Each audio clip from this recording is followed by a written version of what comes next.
main problem is that it's going to be it's going to affect the after-tax rate of return for the very wealthy. Now, there's a slogan going around that 2 cents on the dollar or 3 cents on the dollar doesn't sound like very much, but when you think about the rate of return on wealth, which is typically around 3 to 4%, and if you subtract, let's say, the top rate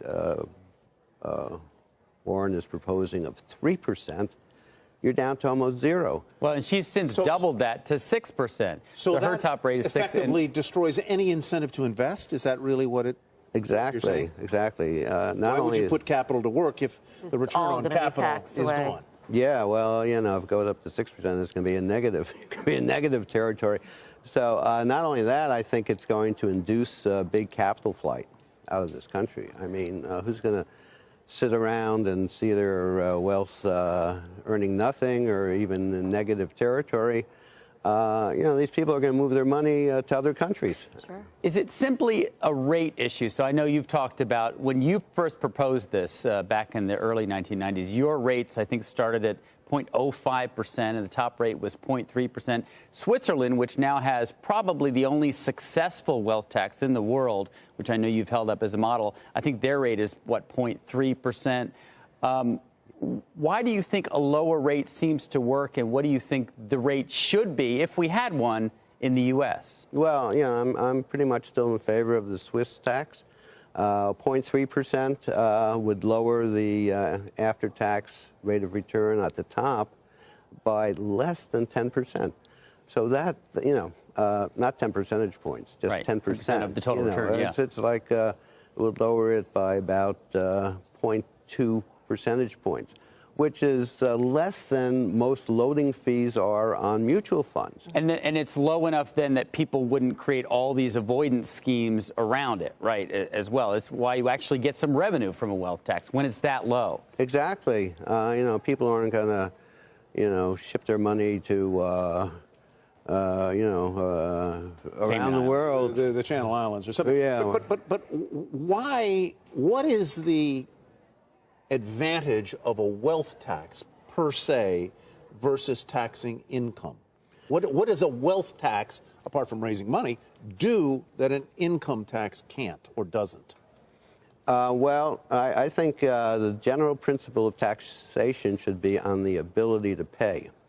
And the ability to pay is based both on someone's income but also on someone's wealth.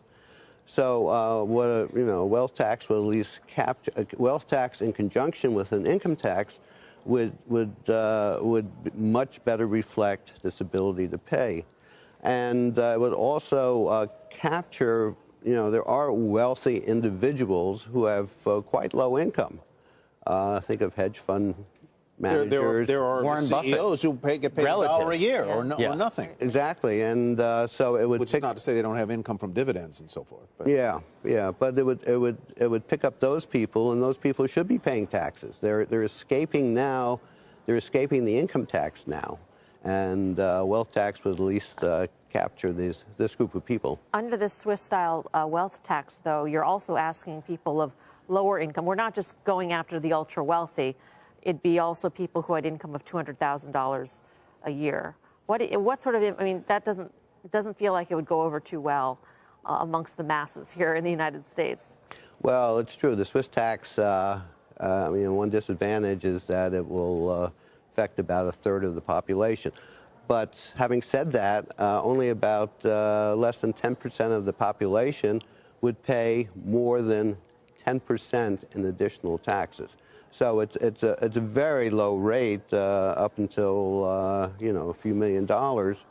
So it's true, you'd have to pay a few dollars more. But it doesn't raise. One criticism I can imagine is that at such a low rate, even on a broad part of the American public, it doesn't raise a tremendous amount of money. And one of the reasons that candidate Warren has put the numbers where she has is that she needs to raise a lot of money to pay for the things that she has proposed. Well, my estimate is that the Warren wealth tax would raise about $300 billion a year. Over $300 billion a year, right? Yeah. Right. $3 trillion over 10 years. Yeah. Oh, yeah, okay. Yeah. My wealth tax, the Swiss wealth tax, would raise about 180 billion. So it's not peanuts. And you could tweak it some more and get it up there to 200, That's 250 because it billion. would apply to a much broader strata of the population. Yeah. Yours yeah. would. Exactly. Just curious, Professor, before we let you go, have any of the candidates gotten in touch with you? Well, it's curious. I did expect the Warren camp to reach out to me, but maybe she wanted a fresh start on the wealth tax issue, and she also has a very good team of economists working on the issue now. So far I've been ignored, but maybe that will change. Probably wanted a higher rate, too.